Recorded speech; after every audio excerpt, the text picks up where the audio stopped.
And then we'll just wait till we are... Good morning, ladies and gentlemen. We are triple streaming today, and we are talking about the urgency of the final war meeting now between Keir Starmer, Donald Trump, and President Vladimir Zelensky. It's all happening. It's make or break in the United States. They're either going to come back with a peace deal, and we're all going to be singing Kumbaya and swimming in the ocean, and working with new technology, free energy, going to the moon and having the whole utopian world that we could have, or we're going to continue with the wars. I would suspect heavily, ladies and gentlemen, that this is going to be the latter. You guys can see now, though, the significance of Keir Starmer. And look, guys, whether you love or whether you like or dislike Keir Starmer kind of doesn't matter at this point, because he's the British Prime Minister. He's the head guy in Britain. So what he says goes as regards to the United Kingdom. So Keir, it's really key. And I don't think a lot of people have noticed the significance or understand the actual significance of Keir Starmer going on this meeting. So when I've talked previously about Britain is going to be leading in Ukraine by 2025, tell me that's not happening, guys. Can somebody tell me that's not happening? Can anybody give me an argument that Britain is not leading now in Ukraine and it is 2025? Remember, guys, I said this in my personal life in 2022 to my friends online. I said it at the end of 2023. So these things are happening now, guys. These things are happening. There's going to be a scenario very soon where British boots overtly are deployed on the ground in Ukraine. That's going to be followed up by the rest of the allies, the coalition of the willing. But guys, look, Britain will be leading this, all right? To be under no illusion in that. So Zelensky is going over again to the United States to meet with Donald Trump. Now, there's a couple of scenarios that I've been thinking about. The most likely scenario, guys, and the one I think is going to happen, is nothing. The most likely scenario is nothing. Now, there's lots of reasons why nothing's going to happen. There's a lot of technical, granular reasons why nothing will happen. So I don't want to go into those technical, granular reasons. But if any of you guys have got questions on specifics, I'm more than happy to answer them in the chat.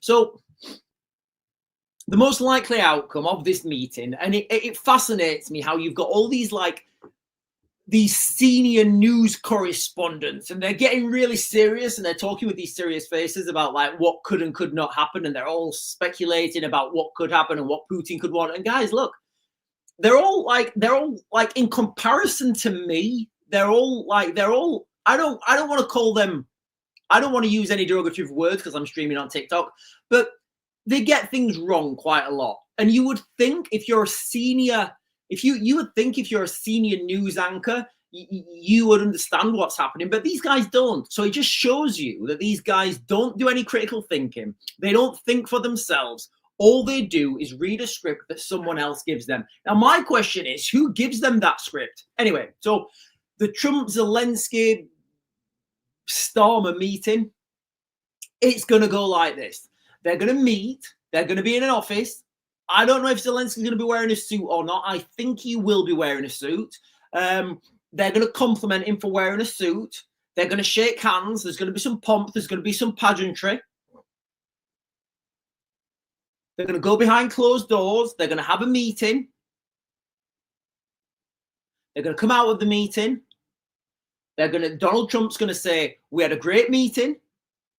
We made some great progress. There's just a few sticking points. I'm going to try and speak to Uncle Putin. We're going to try and level these sticking points out, and then we'll hopefully we'll have this ceasefire. That's what's going to happen from today, guys. That is going to be the outcome of this. That's going to be the outcome of this meeting. Now, the reality on the ground. And look, guys, if you live in the United Kingdom, this is going to affect you. If you live in the United States, this is not going to affect you as much. But this is going to affect you, guys, if you live in the United Kingdom. Undoubtedly, this is going to affect you. So what's going to happen then is Donald Trump won't phone Vladimir Putin up. Donald Trump's people will phone Vladimir Putin's people, and they will ask him for a phone call, and they will say, listen, can we have a phone call? We need to speak on the phone. His people will delay. Why are they going to delay this? Because the longer they delay this, the longer they want to delay this, the more that they can, excuse me, the more ground they have and the more bargaining power.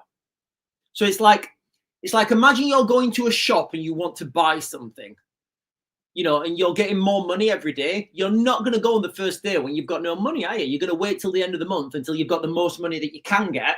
And then you're going to go to the shop because you can get a better deal when you've got more money. It always works that way, guys. If you're going to spend more money, you get a better deal, retrospectively. Right, guys, let me jump up and get some comments, but we are going to be talking about that today. And I've just seen a headline saying refugee centre set on fire. So I'm going to be talking about that as well. I don't know what that headline is. I've literally just seen it then. Good morning, everyone. Good morning, ladies and gentlemen. Listen, guys, I guess we're on now. I guess I've done my opening monologue. Can you guys make sure you like, comment, subscribe, bell notification? We're triple streaming, ladies and gentlemen. We are streaming on... We're streaming on YouTube. We're streaming on TikTok. We are streaming on X. So if you can show your support on all three platforms, guys, that'd be fantastic. So like, follow, buttons up here on TikTok, buttons down there on YouTube. Right. So let me jump down. Lisu is saying good morning, guys, and good morning to you, Lisu, and good morning to everybody. Debbie 1973 saying good morning. Silence is saying morning all. Kaz is saying morning all. So is Dodsbra, Four Paws, Jodie Lee, Sarah May, Gen X, Tina, Dodsbra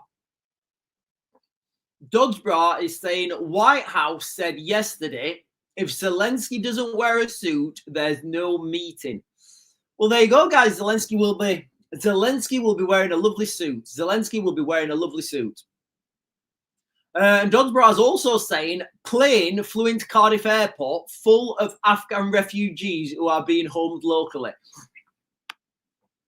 Listen, guys, I don't want to go down the refugee thing because I've been going down that quite a lot. But you know, I mean, you have mentioned it, so I will, you know, I will talk about it. So, first of all, something that really annoys me when we talk about these, you know, these people, these 20,000 people coming from Afghanistan. You know, and people on the media, again, like I know, and all this information is out there, readily available in open source media. So people know that this is not the case, but people are saying these. I've got to be very careful what I say on TikTok because this got me banned last time. Let me okay, Dodsbra, you're giving me a comment there, and I'm sailing close to the the sheets here. I'm speaking about it. Okay, so let me speak about this comment differently. So in fact, let me pin that. So Dodsbra on TikTok is saying plane flew into Cardiff Airport. I hope it landed. I hope it didn't just fly into it. Full of Afghan refugees who are being homed locally. So I've got to be careful here. So the way I'm going to frame this is there's two sides of this argument.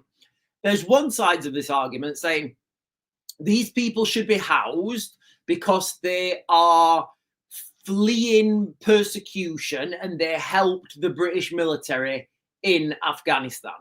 That's one side of the argument. Now, there's the other side of the argument, which I'm on, which says,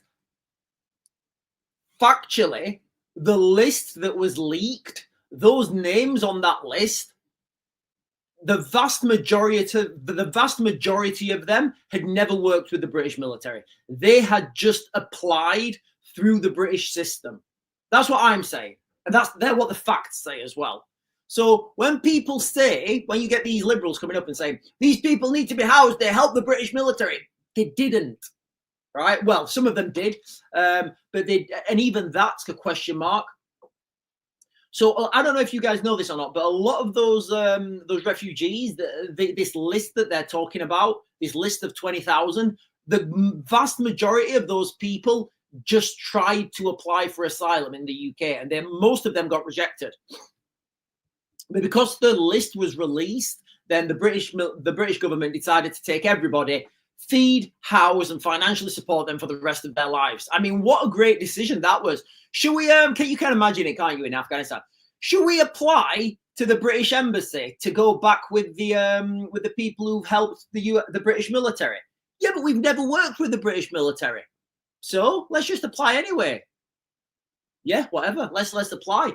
Yep, you guys who've never worked with the British military, we're going to come and we're going to bring you back to the UK. We're going to feed you. We're going to clothe you. We're going to give you a house. We're going to look after you for the rest of your lives. We got you, bro. We got you. So that's the other side of the argument. Now, my other side of the argument is the Afghan nationals that were working with the British military.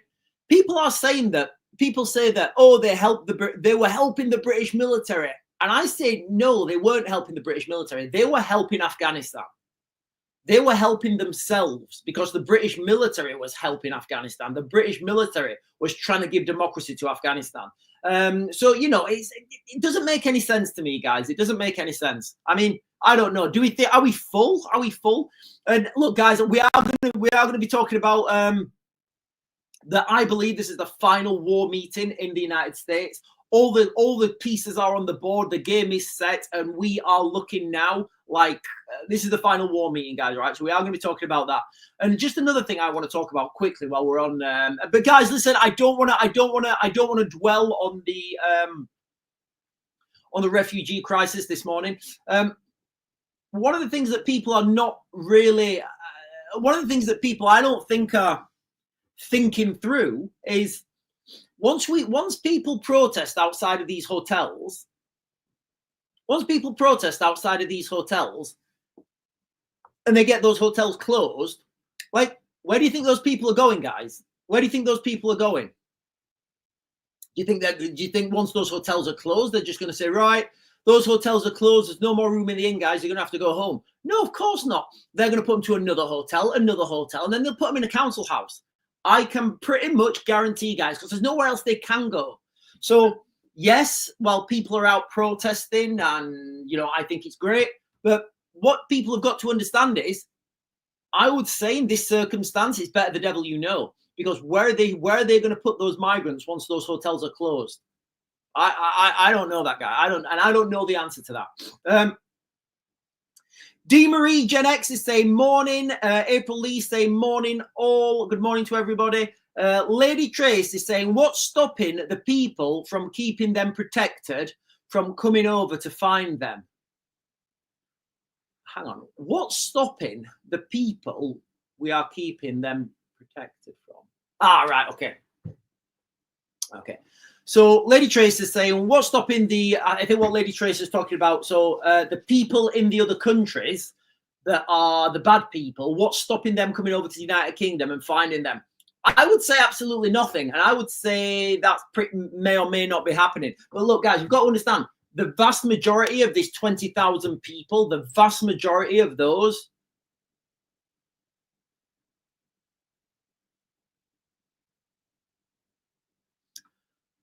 did not help the British military. And the ones that did help and work with the British military, they did not help the British military. They helped themselves. Wow. Listen, Thomas Vale here. I'm just reading a comment from Thomas Vale, and he's saying a young girl was assaulted in front of her mum at Heaton Park in Manchester. The police did nothing. I was watching an interview earlier on with a police officer, or a woman police officer. I'm sure you guys have seen it as well. And she was saying, you're not allowed to police anymore. You're not allowed to be robust. You're not allowed to be a police officer anymore. You're a social worker. You're a counselor. You're a fire person. You're a bin person. You're not police. This is what she was saying, guys. And you know what? I totally feel for her. I totally feel for her. And look, guys, I need to caveat this as well. I would love to see a strong, robust police force. I would love to see a strong, robust police force. But you know when people get into arguments with the police officers and they start being really disrespectful, like if I was a police officer, I'd just arrest everyone. I'd be like, yeah, everyone, you're coming home with me. Like, the lot of you. Yeah, getting themselves. Yeah, I don't care. They wouldn't do it again. And, we kind of have to have some fear of the police, guys. I think we do. I think people, when we have a police force that's dancing around with rainbow flags, they lose any authority. Like, what are you gonna? Well, like, you know, if police officers come to arrest you, like, what are you gonna do? Like, really, what are you gonna do? Like, we've seen these videos of people like having melee with the police, and it's unbelievable, guys. So look, guys, when we're talking about the police force in the United Kingdom, I do need to keep saying this, I think, because I think people think I'm some sort of anarchist. I want and I support a strong police force. I support strong, robust legal system, but a fair legal system. For example, if you say something on social media and you get 2 years, 7 months in jail, fine, absolutely fine. That law has to apply to everyone. So if you're a councillor, for example, a member of a political party, and you call for something to happen to people's throats, you should have a sentence in line with that. You see where I'm going with this, guys? And I don't feel we have that, guys. That's my opinion. Let me know what you think. I want a strong military. I want a strong government, and I want strong values in this country. But unfortunately, guys, I just see them being eroded away. But you know what I think is great? I think is fantastic. All these people that are going around raising Union flags and St. George's crosses, I do think that's fantastic.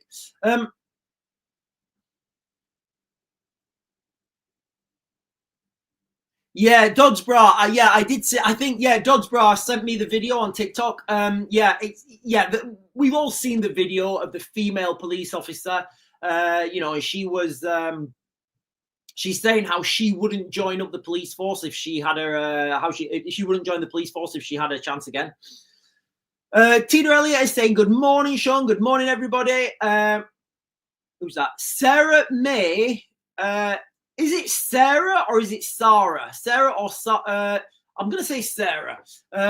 Sarah May Gen X is saying, we need to go back to the police being respected. I agree 100%. And them being able to do the job without fear. I agree, guys. You know, I agree. Like, nothing pains me more. In fact, I'll tell you a little story. Not far from where we live, I was driving down a hill going to the local, like a town. And quite a rundown area. And there was two police officers. This really happened, guys, right? There was two police officers, like, wrestling with this black guy on the floor. And there was people stood around filming it with their phones. And I was just like, wow. I mean, I looked at the police officers wrestling this guy, and I thought, not a chance. Like, are you holding him down? I don't know what happened. I don't know if he ran off or if he beat them both up or whatever. But when did this happen in the UK? When did this become the new normal? Literally, when did this become the new normal? So, yeah, I do agree. You know, the police need to be able to be robust. But the problem is, if you don't let the police be robust and you keep kicking people out of the police force, the only people you get left in the police force are kind of not the people you want in the police force. So over time, when all those robust officers think, do you know what? I'm good. I don't want to be talked like this anymore. You know, like, and I see this happening I used to see this happening in some military units. I was in when I was in the military. I initially served with parachute regiment, and you used to get let off with a lot of stuff that you wouldn't get let off with if you wasn't in that employment. Now, the reason they let you off with that stuff is because, let me give you an example. So we did some training once, right? We did some training. And this is a true story. And if anybody knows me from the military is watching, just put a thumbs up or something and say, yeah, I remember when that happened. So we did some training with another unit in the military. We was just about to go to Northern Ireland. And we was doing a vehicle stop check. So we was doing a vehicle stop check. And the rules are, when you do a vehicle stop check, you stop the vehicle, you ask the occupant to get out. If they don't get out, if you ask them 5 times, if they don't get out after 5 times, you put the window through and you drag them through the window.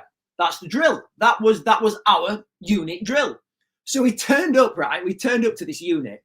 doing some training, like some cross training with them, because we needed to get out and do the Northern Ireland package anyway. So he turned up, and there was like, I think there was 4 parachute regiment guys, and the instructor just called us and said, right, you 4, we'd never done it before, we'd never done this, we'd never done the drill together, but because we've all been highly drilled and highly trained, we knew what to do and we could work with each other. So one of the guys, so he said, what do you mean? He said, go and stop that car as you'd stop it. He said, what, in real time? And he said, yeah, in real time. Right, so this car drove down.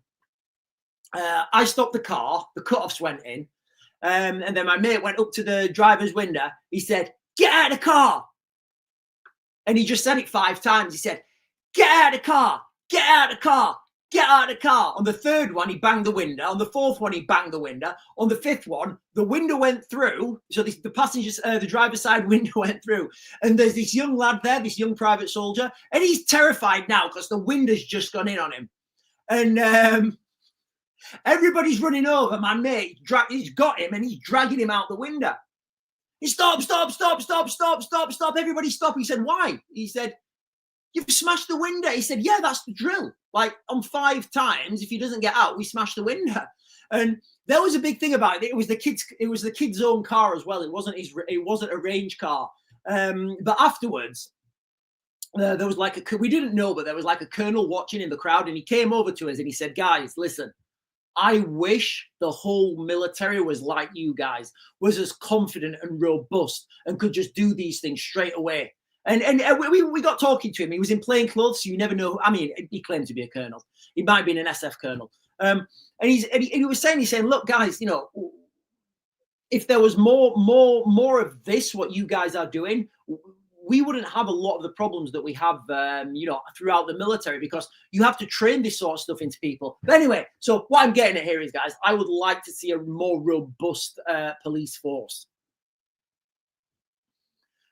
Thomas Vale is saying, bring Boris back. Yeah, have you heard? I don't know if you guys have heard it or not, but there's a song there's a Ukrainian song called Boris Johnson, and it's like a Ukrainian rap song, and it's called Boris Johnson. But Boris Johnson. But Boris Johnson. They love him out there. Candy Rocks is saying, we are involved in the Ukraine war now. Boots on the ground. Good excuse for no election. Yeah, Candy Rocks. I agree, Candy Rocks. I agree 100%. Remember, you know, we've got such a long time before this election. A lot can happen. And when people are saying, and, you know, you get a lot of people saying, oh, the Labour Party's over. The Labour Party's finished, yada, yada, yada. And I think people are stupid. Like, in general, people don't believe. People don't even think about who they're going to vote for until like a month before the election. So all Keir Starmer would need to do, guys, literally all Keir Starmer would need to do to get himself back in the game, stop the votes. We know we can do that in 6 hours. Start mass deportations, or at least make it look like you're doing mass deportations. At least make them the optics. At least make them the optics of mass deportations. And then you win a load of votes. The agenda's still the same. You still stay in office. So I wouldn't count out the Labour Party, guys. I wouldn't count out the Labour Party. Sarah May Gen X is saying, so it's Sarah. So Sarah May Gen X. Thomas Vale is saying, have you seen the video of the bloke going round painting the England flag on mini roundabouts? Yeah. So there's this guy, and he's cruising around with a tin of red paint and a roller, and he's painting the cross of St. George, on those, you know, like mini roundabouts are white. He's painting the cross of St. George on them.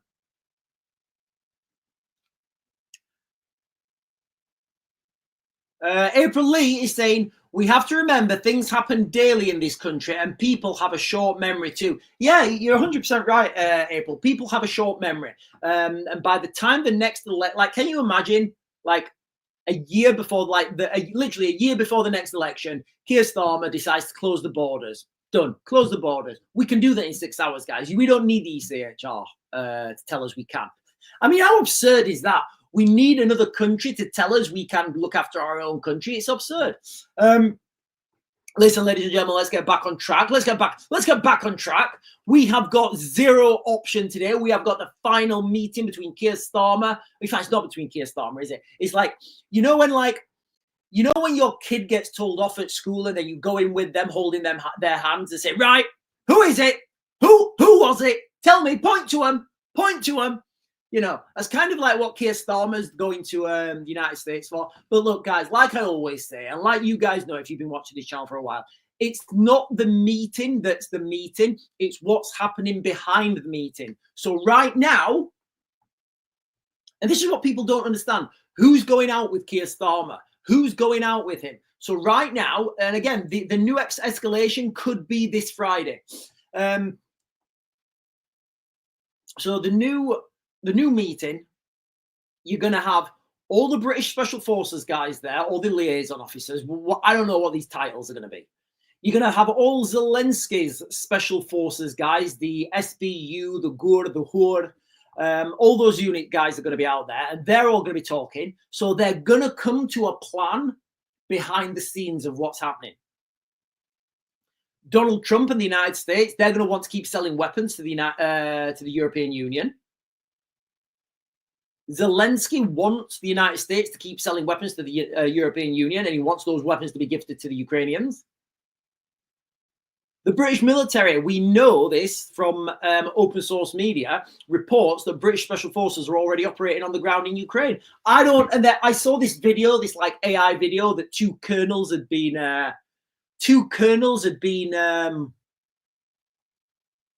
captured in Ukraine, two British Special Forces colonels. First of all, guys, like, I don't know how many British Special Forces colonels there are, but there's not many. When you're like any rank, any like Special Forces rank in the UK Special Forces, they have an amount of equality in those ranks. So, for example, you might be a corporal, and you can do the same job as like, I don't know, a sergeant major. You're planning for, you know, deep strike operations. You're planning for big jobs. You just have to do it, and that's one of the biggest assets, I think, of the way Western Special Forces operates. Right, let me jump up and get these comments, guys. Quite a few comments just jumped in. Thomas Vale is saying, what will become of Europe and the world after today's meeting? Well, I don't think anything's going to come of this meeting, guys, initially. There's going to be nothing come of this meeting. Nothing will happen because they don't want to spook the stock market until Friday. Googly says, ministers open door to scrapping 2-child benefit cap. Well, that's going to be fantastic. That is going to be fantastic for these people that are coming over, that are not paying tax, they don't do anything any day. Why not have more children and get your, have more money coming into your bank account? Why not? Yeah, I've seen this headline where Donald Trump's saying, it's up to Zelensky to end the war. It's not up to Zelensky, guys. It's up to the Ukrainians. It's up to the Ukrainians and the Russians to end the war. You can imagine now, right? And I give you guys this scenario all the time. Right? You can imagine, right? You can imagine somebody stealing like half of your garden and throwing beer bottles at your house. And then you go into the police and the police say, well, you let them have that part of your garden and they'll stop throwing beer bottles at your house. And you say, what? And you say, yeah, you let them have that part of your garden and they'll stop throwing beer bottles at your house. And you say, yeah, but that's my garden. Look, it's on my house deeds. Literally there on my house deeds from 2013. That's on my house deeds. And I'm saying, yeah, well, we can rewrite those house deeds. And you're saying, well, no, that's absurd. That is literally what it's like, guys. Literally what it's like. Like, what would you do? What would you do, ladies and gentlemen? Put yourself in that scenario, ladies and gentlemen. Put yourself in that scenario, ladies and gentlemen, right? Okay. Put yourself in this scenario.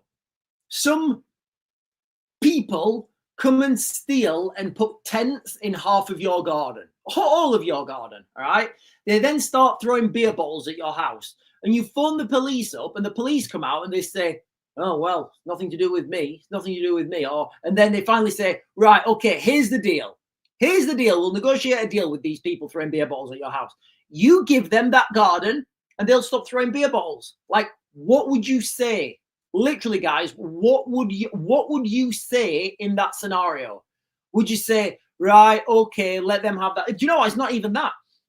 And then the literal scenario is they've taken half your garden. You've agreed to let them have that half their garden. Then in a couple of months, they start throwing beer bottles again and take a bit more of your garden. And you're like, right, well, how much of this garden do they want? Oh, they want all of it. Right, okay, give them all the garden. Right, they've got all the garden. Yeah, they're in the kitchen now. They're in the kitchen now, kicking holes in the wall. Right, if you let them have the kitchen, if you let them have that kitchen, they've promised me, they're not going to mess with me. I got a lot of respect. They've promised me that they're going to stop kicking holes in the wall if you let them have the kitchen. Right, let them have the kitchen.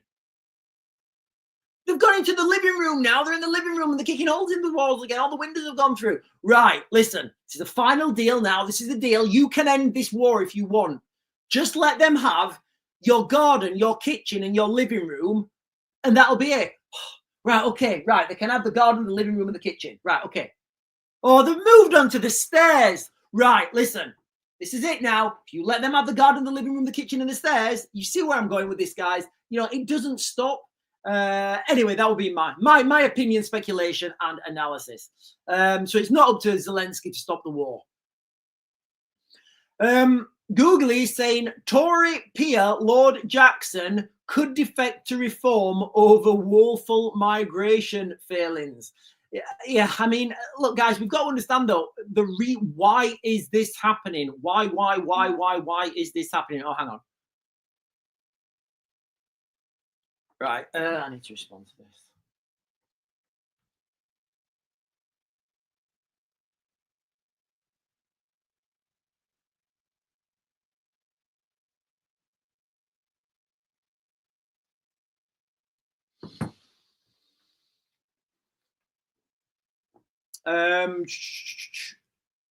Thomas Vale, Putin is going to try his hardest to get the USA out of Europe. Look, guys, the crux of this live stream, ladies and gentlemen, the crux of this live stream is urgent. It's I believe this is the final war meeting. We have zero option left. You're going to have all the players in the room in the United States. They're going to plan out the war game for the next 6-12 months. That's what's going to be happening, guys, okay? Behind the scenes, they're going to be planning the next 6 and 12 months. And I'll guide you through what's happening, guys. And it's not going to be the big announcements that are going to tell you what's happening. It's going to be the little announcements that you think, that's a bit odd, or that doesn't get much media attention. They're the things that we need to watch out for. But don't worry, ladies and gentlemen, you've got me to keep you guys on the straight and narrow. So as a little reward for me, guys, can you keep liking, following, subscribing, bell notification, whether you're watching on YouTube, TikTok, or X? Can you do all those things, ladies and gentlemen, that help this channel grow? Because I really do appreciate it. So, like always, guys, we'll be doing the first part of this live stream on TikTok, X, and YouTube. We'll then be closing the TikTok down and going over to X and YouTube. The reason I have to do that, guys, is because I get like not yesterday. Saturday, I got 2 restrictions and a disqualified video. Like, I get restricted so much on YouTube, on TikTok, and TikTok basically. On YouTube, they let me talk a little bit more freely, and X, of course, they let me talk a little bit more freely. But I don't feel I'm saying things that are that controversial, guys. I'm just giving you guys my opinion, and I'm literally just telling you guys what's coming next. I don't even know if I've got my video banned from this morning, because the video I did this morning, I was sailing pretty close to the wind. But Thomas Vale is saying Putin is going to try his hardest to get the USA out of Europe. I think that's already happening, guys. You know, I don't think Putin has to try, because the United States, they know that there's a bigger game in town, and that would be the Middle East, that would be Iran. Because let's not forget, guys, those things are still happening. Candy Rocks is saying, I don't think we will escape the digital ID, travel restrictions, and a cashless society, whoever gets in. No, we won't. In fact, let me pin that.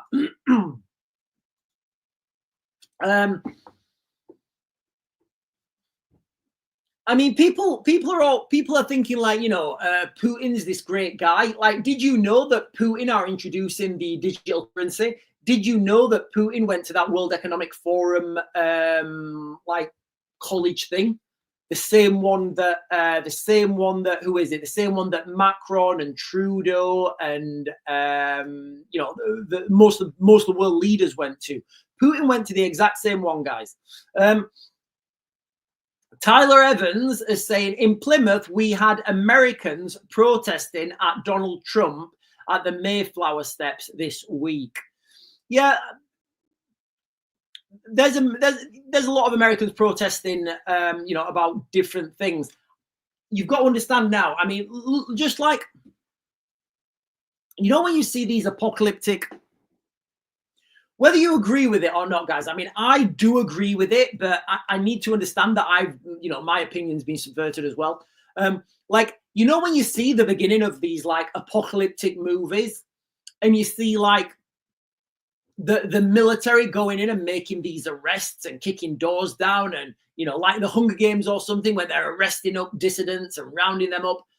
That's kind of like what's happening in America right now. If you take a step back and look at it objectively, yes, I know they're arresting illegals that shouldn't be in the United States. And I genuinely do think that's brilliant.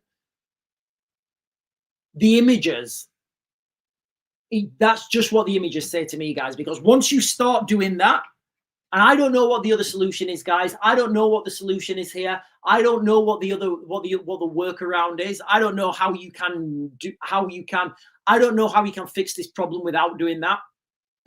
But once you start doing that, where do you stop? Do you stop with illegals, or do you just go to, or do you think, well, you know what, we've rounded all those illegals up. We're gonna let's get political opponents now and just stay there. Just stay there as sympathizers. And then once you grow, that's kind of what was happening in 1938 in Germany. And guys, listen, if you're not watching my live streams in the evening, I'm gonna try and get a more didactic live stream in the evening.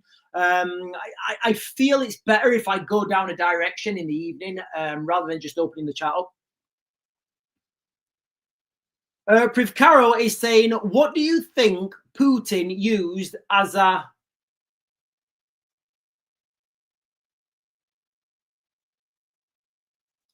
What do I think Putin used as a treat to Trump for him to switch up on Ukraine nukes? No, I don't think anything like that. I think it was always the game. I think it was always the game for the United States to leave. I think it was always a stage for the United States to leave Europe and focus in the Middle East. And it was always a stage that the United Kingdom would lead in Europe against the Russians.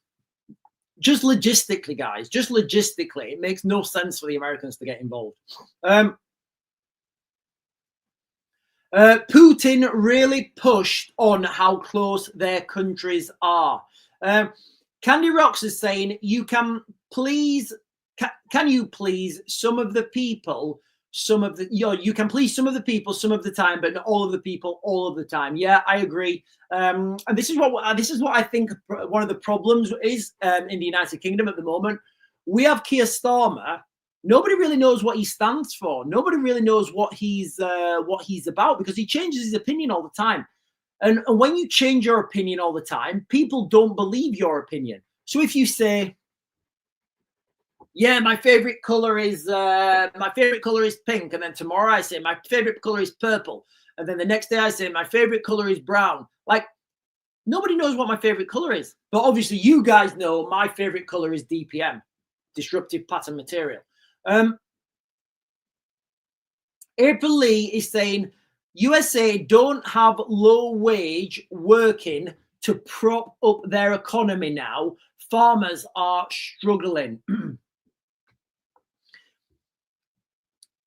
I think the United States are getting ready for a global conflict. Now they're doing that by bringing the manufacturing back to the United States. And remember, guys, okay, money's not real. Money's not real. So we all talk about the economy this, the economy that, high paid this, high paid that.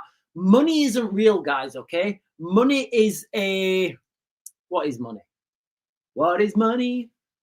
Money is I guess it's a store of time and effort.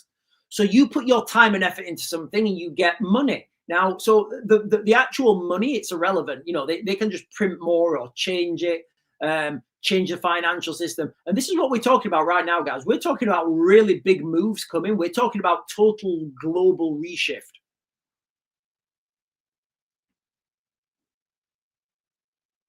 Danny Boy is saying, morning, Sean. How are you doing? I'm fine. Right, guys, give me a second. I've just, the door's just gone. Give me a second. And I am going to caffeinate. Keep tapping that screen. Give me a second.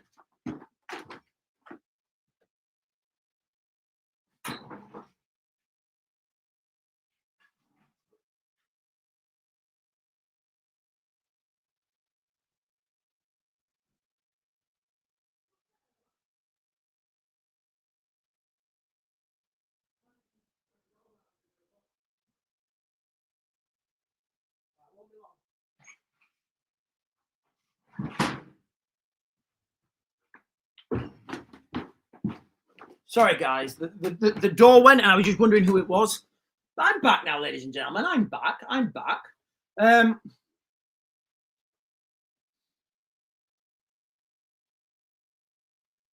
Right, where are we? Right, ladies and gentlemen, can you do me a real big favor? I know I don't say this as much as I should. Can you follow me and make sure you follow me on all 3 platforms? That would be YouTube, X, and TikTok.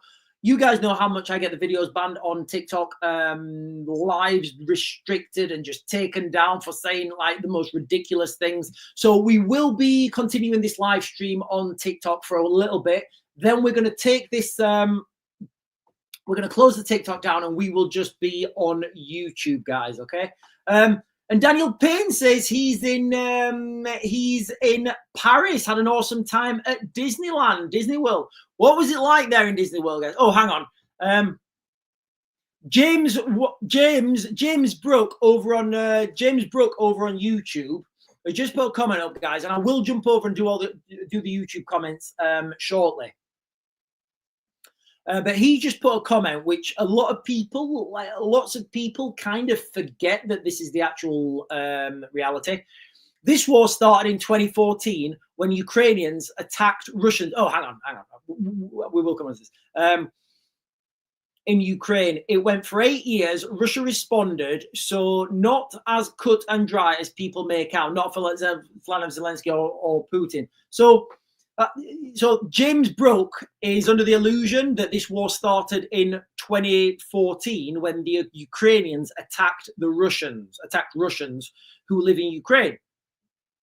What actually happened in 2014 started in 2013. So in 2013, look, guys, I'm just going to give you. I'm going to try and rush through this. So I'm going to try and just get the major points. So 2013, there was a revolution in Ukraine. Now, this revolution started, it was called the Maidan Revolution in 2013. Now, this started because the Ukrainian parliament had passed laws to give them more financial, economic ties with the European Union. People had passed it, had gone through, I think it's called Narodovrada or something, which is the Ukrainian parliament. It had passed all through the Ukrainian parliament.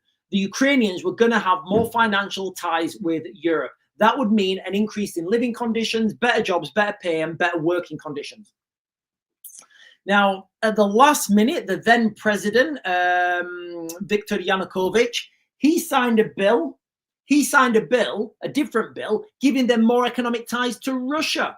So that was what started the Maidan Revolution. Now you can imagine, right? If you lived in Ukraine at that time, and you're looking just over the border, for example, in Poland, and they're getting 3 times much more, they're getting paid 3 times much more money as you for doing the same job. They've got better facilities. They've got better living conditions, better working conditions. You're going to want that for yourself and your children, and your kids are going to want that themselves. That's what started the Maidan Revolution. As soon as that revolution started, little green men, just random troops that were clearly not Russian, but they had Russian weapon systems, Russian trucks, they spoke Russian, and they were wearing Russian fatigues, went into Crimea, annexed Crimea, and annexed part of the Donbass. This was in 2014. That's when the war started, all right? The Ukrainians didn't just start attacking Russians in 2014. That did not happen. It never happened. It's fake. It's fake news. It's propaganda. Am I still on? Have I been kicked off yet? Yeah. So that's what happened, guys, all right? But as James Brooks believes here, and this is just not the case, the war did start in 2014, and I would say it started with the annexation of Crimea. When the Ukrainians attacked, this is what James is saying, not me, when the Ukrainians attacked Russians who lived in Ukraine. Didn't happen, guys, didn't happen. It went on for 8 years before Russia responded. So I can remember sat on the not right in a town called Pisky, which is just outside Donetsk, and I kept seeing all these Russian tanks. And I can remember people on social media saying that there are no Russian tanks in Donetsk. They're not Russian tanks. And I was watching these Russian tanks. So let me ask you this, right, guys, okay? So let's just ask this question, simple question, right? Say the British military started to attack us or whatever. Like, where would I get a tank from? Like, literally, where would I be able to get a tank from?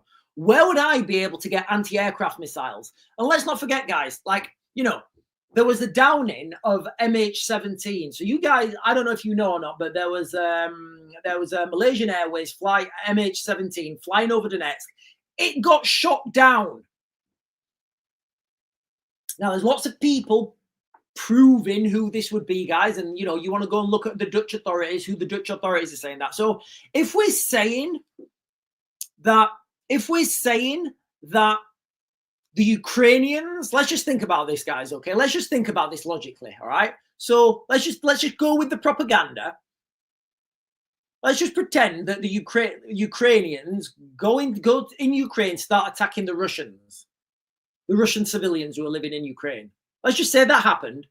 And then the Russian civilians managed to, like, shoot down a civilian aircraft. How does that happen? How do those civilians get an anti-aircraft system, that can fire Buk missiles? I don't know. Maybe just someone had one in their garage. But yeah, there's a lot of propaganda going around about this, guys. That did not happen, all right? I can tell you with 100% certainty that did not happen. When people say it was a US-led, it was a CIA and MI6 led the coup, and it was started by the CIA and the British government. I don't believe it was. And I've got no evidence of this, guys. I wasn't working on any of these projects. I don't know. What I would say is, once it had started, those fans, that flame would have been fanned by near-peer adversaries. Like in the UK, all these lines of division, they're also being fanned. Those lines of division are also being fanned by near-peer adversaries, or peer adversaries, I guess it is as we have it now. Right, ladies and gentlemen, I'm going to close this down on TikTok in a minute, and then I'm going to jump over and continue this spicy conversation on YouTube, because I'm going to be very careful what I say, guys. I've got to be very careful what I say on TikTok. But when I'm over on YouTube, I can open up a little bit more and give you guys a little bit more information. Daniel Payne is saying, oh, we've done that one. The army in full force on show. So Daniel Payne, are you saying in Disneyland there's the army, like the army are protecting Disneyland? Or are you saying the army are doing a show there? I don't know what that means. So Daniel Payne is saying the army in full force on show. Does that mean they're doing like security there? There's military security at Disneyland? Or are they just having a good time there? Or are they doing a show there? And then he's saying, first thing we saw when we arrived at Disneyland was the army. Sharon Owen is saying, good morning. I'm saying good morning to you. Lulswell is saying hi. And Daniel Payne is saying they are patrolling. Yeah, I mean, look, guys, these big places, these big places that you get a lot of people, they're massive. They're massive targets. They're massive vulnerabilities, you know. And in the UK, like, look, guys, like, oh, guys, I'm, you know, when you start watching videos on X or TikTok, and like the algorithm just shows you more of these videos. I'm seeing these videos now about like, and if anybody's got any information on this, guys, please let me know. Please send me an inbox. I'm seeing these videos now on. I'm seeing these videos about like midnight training camps and stuff, and people patrolling the streets in the middle of the night and doing training in the streets. And I'm thinking, like, is there any truth into this? And then I'm thinking, how would I do this? How would I take the UK? And I'll be honest with you guys, how I would take the UK. So when you're working on any well, first of all, to take a country, you need to get troops into that country. That's the first thing you need to do. You need to insert those troops. Now, Britain is an absolute fortress island. Britain's a fortress island. So, like, any military vessel coming to the United Kingdom, it's not going to have a good day. It's really not going to have a good day, guys. But rubber dinghies coming over as refugees, it's a feasible concept, guys. It's a feasible concept. But the time you need to pull this off, it's a big time frame. It's a big time frame. But before you even do that, and everything always comes back to ideological subversion, guys. Everything always comes back to ideological subversion. And I can trace this back to 1962. So what you have to do is you have to start and you have to say, right, this is going to take a long time. But you know what? Time's an asset that some people have. Especially if you live in one of these countries that they have dictators. So you play the long game. You start investing money in the education system.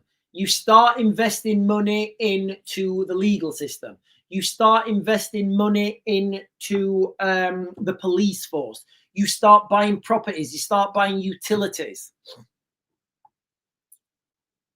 in the host country, in the country that you're targeting. Once you control the utilities, once you control the school, once you control the, a good amount of that infrastructure, that's kind of your, like, that's kind of like your first phase of your first phase complete. Your first reporting line, I guess, of your first phase complete. Then you need to start manipulating that to a stage where right now, I believe, and I do believe, guys, this is my opinion, I believe there are a lot of politicians who are working for bad people. I do. I don't think they know they're working for bad people, but I think they are working for bad people. And that's the beauty about subversion, guys. That's the beauty, that you can get your people into another country without anybody knowing. Nobody knows what's happening. And over time, you get that. You then flood the country that you're attacking with migrants. You get those taxpayers in that country to pay for them, and then when the time's right, you give the thumbs up, and you start. What is it on on Star Wars? That's like execute Order 99 or 69 or something. Execute Order 69. That's pretty much what could happen, guys. It could happen. I still think it's unlikely, guys.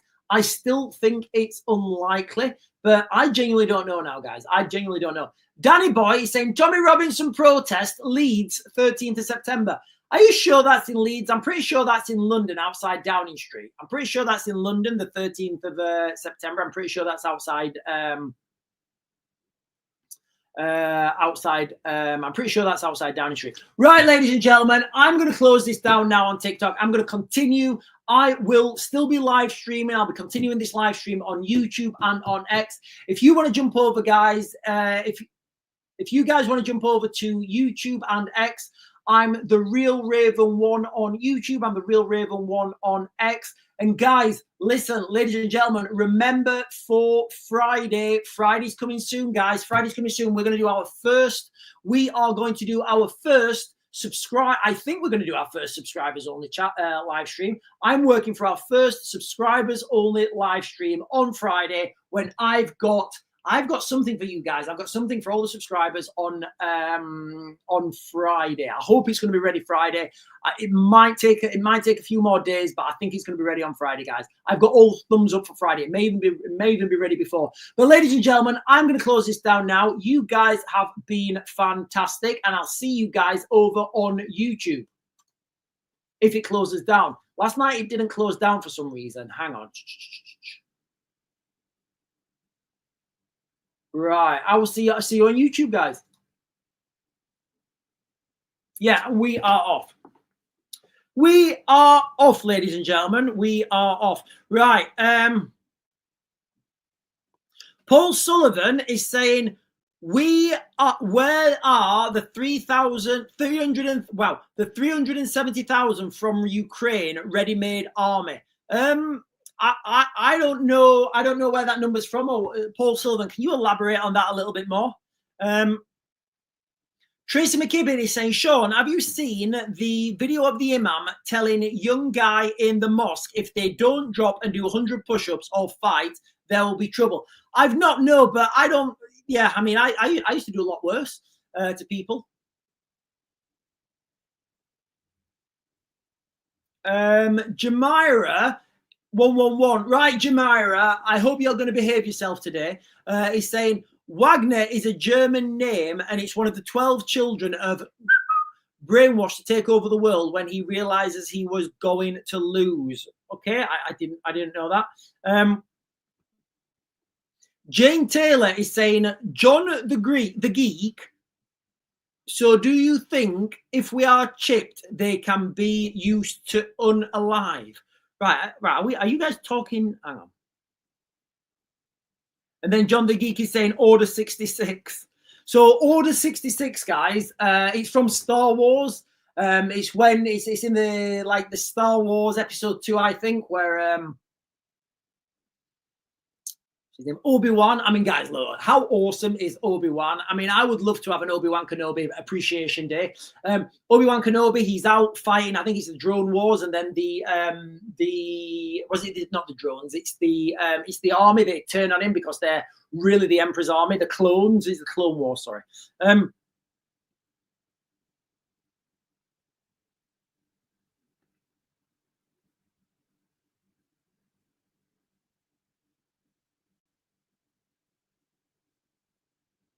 Right, let me jump up because I'm just interested here, guys. Let me just try and find these comments because James Brooke was talking about the war starting in. Hang on. Jane Taylor here is saying more than 750,000 people have signed a petition demanding an immediate general election.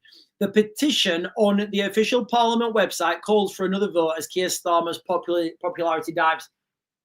We can petition all we want, guys. There's no mechanism for that to happen. It doesn't matter if that reaches 500 million or 1 trillion.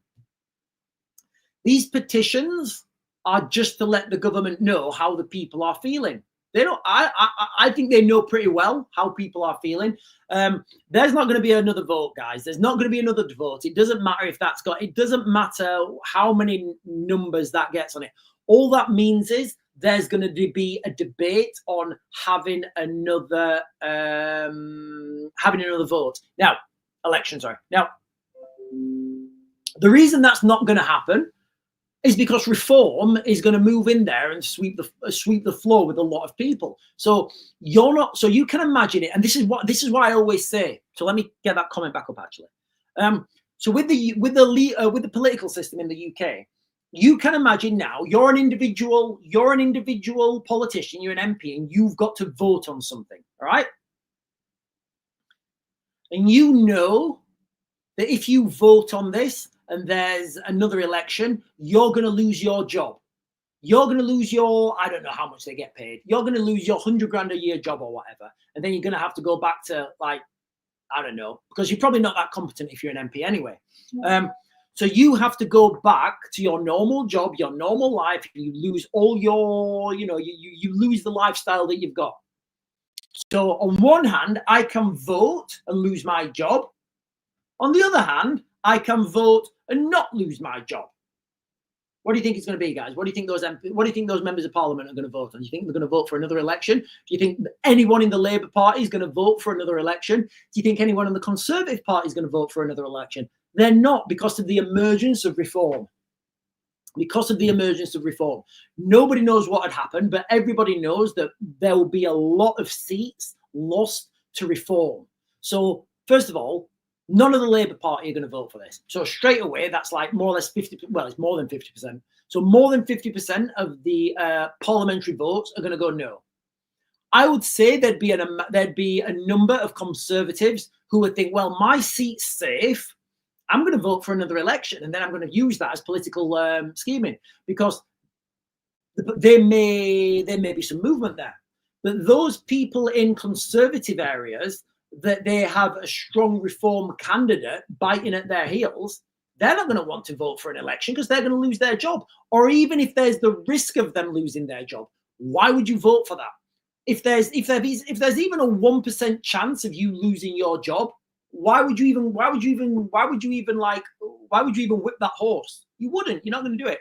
And this is why I always say a lot of the problems in the UK are with the political system, not the politicians. If we had a better system, we need a president, guys. We need a president. We need somebody with authority who can stand there and shake things up. Now, that role initially was given to the king. That role should be the king.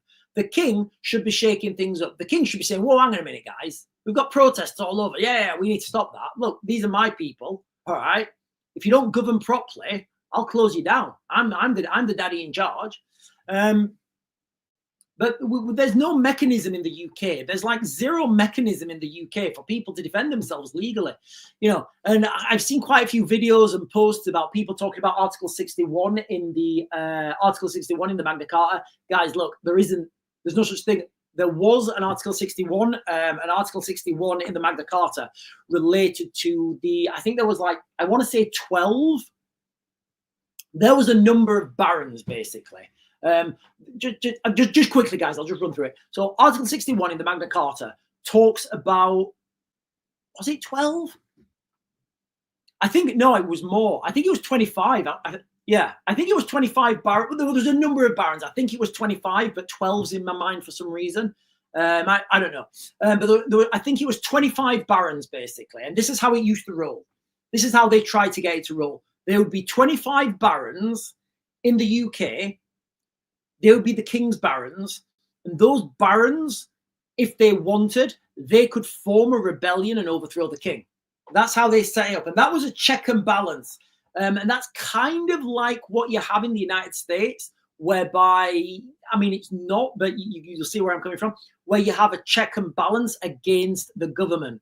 Because like I said before in another live stream, I said, look, if we have, in fact, I will come on to the final war meeting in a minute, guys, and then we'll close this down. If we had a crazy thing in the UK, and I gave a crazy example, and the crazy example was, if in the UK they passed the law saying that everybody's firstborn child has to be thrown into the pit of fire. I know it's crazy, but just imagine they passed that as a law. That's the law. You'd have to do that, or you'd be breaking the law. The police would have to enforce it. And then people say, "Oh, Sean, if that ever happened, they do this." I say, "Yeah, all right, I'm just giving you as an example." Then you work back on that and you think, right, that's happening. We're just doing it in little small laws. I mean, there's this assisted transcending to life bill. Where do you think that's going to go? Like, literally, where do you think that's going to go, guys? Having this conversation about assisted, if you want to transcend yourself to a beam of light, that's where it's coming. If you want to look at where that law is going to end up, where that legislation is going to end, if they tried to pass that legislation, like that's going to come in about 4 or 5 years, that legislation, where it's going to evolve over time, people will be like, "No, that's disgusting." There'll be people out on the streets, pitchforks, people who wouldn't be having it. But because they just passed it early on, and they said, "Oh, what we're going to do is, if you're terminally ill, we're going to make it easier to pass your suffering." Okay. Where does that definition? I mean, we're all terminally ill. I mean, where does that definition, and then that definition of terminally ill in a couple of weeks or years, months gets changed? Oh, terminally ill actually means this, right? All right, okay, that's what terminally ill means. Nobody thinks about it. And then they use that legislation, and then the next thing, they're scooping people off the streets and throwing them in the unaliving machine. Sorry, guys, I went on a tangent there. Right, guys, urgent. It is, I believe, the final war meeting in the United States today. You've got all the key players turning up. You've got Zelensky. You've got Trump. You've got Keir Starmer. I know what you guys think about Keir Starmer, but remember, it's not Keir Starmer. It's his attaches. It's his advisors. It's the people that are going out there with him. It's the people will have face-to-face communications with their opposite numbers in America, with their opposite Ukrainian numbers. Guys, listen, this is going to be the final meeting, and then things are going to go absolutely swizzling. Right, I'm going to jump down, guys. There's a lot of comments. I do apologize.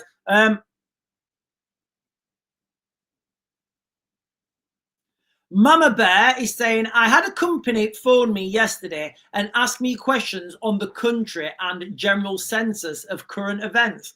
That's interesting, Mama Bear. Did you get any... like who were they? Like who were the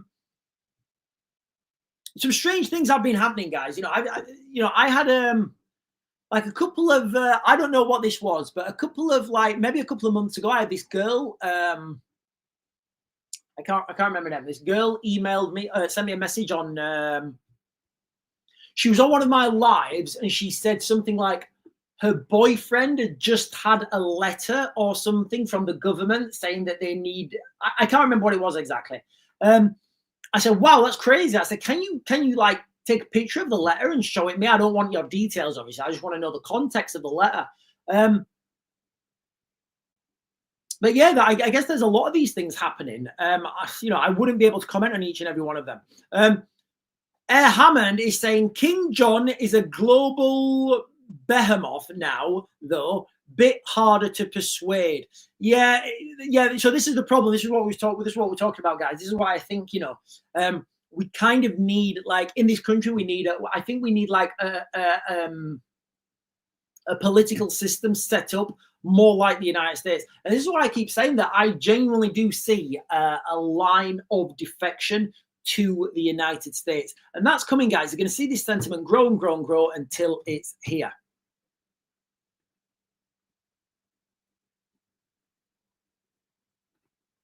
Mammon Bear is saying, wanted to know about immigration and how it's been felt with something, and how it's been felt with. With what, Mama Bear? With what, Mama Bear? I don't know the rest of that the rest of that thing.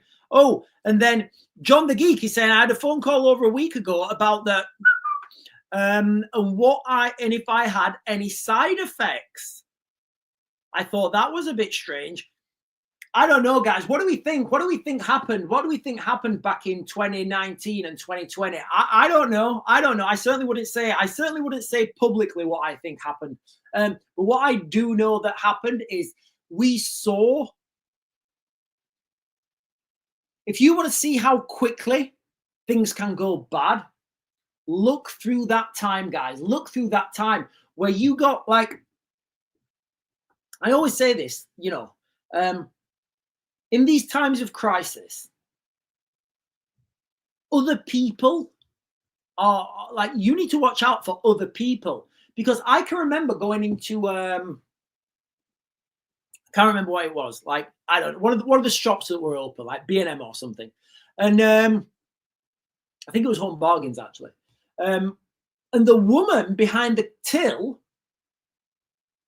all of a sudden, she'd become the world's foremost expert on, like, contagion, viruses. She knew everything. Straight away, she knew everything. She was dictating to people what you can and cannot buy.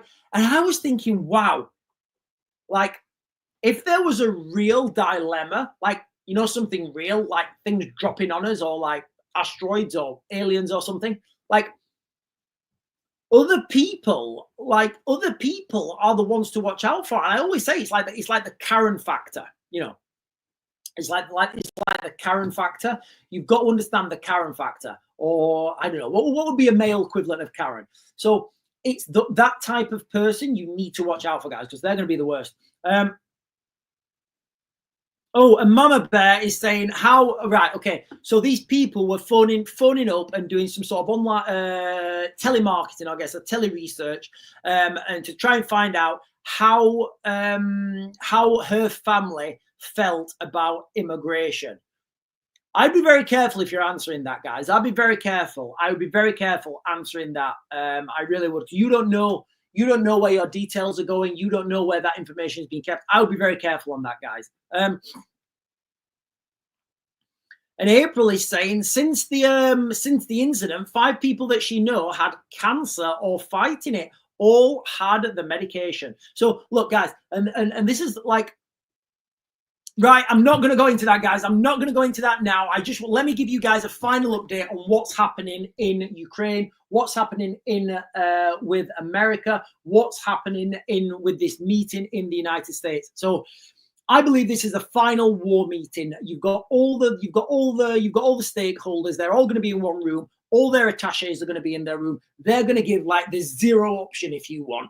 They're going to say you're going to have like the British Special Forces guys or the intelligence guys. You're going to have all the American Special Forces guys, the American intelligence guys. You're going to have the Ukrainian equal and opposite numbers. They're all going to be talking, and they are going to be talking realistically about what is going to happen next.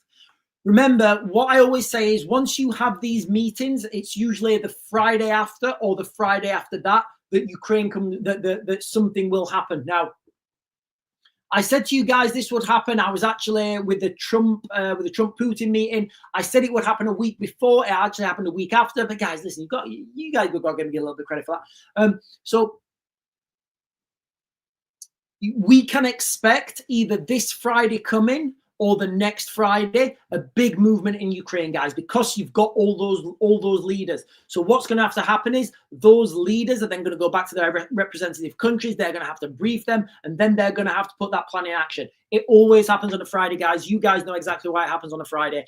Anyway, ladies and gentlemen, boys and girls, I'm going to leave you guys now. I've got lots and lots to do.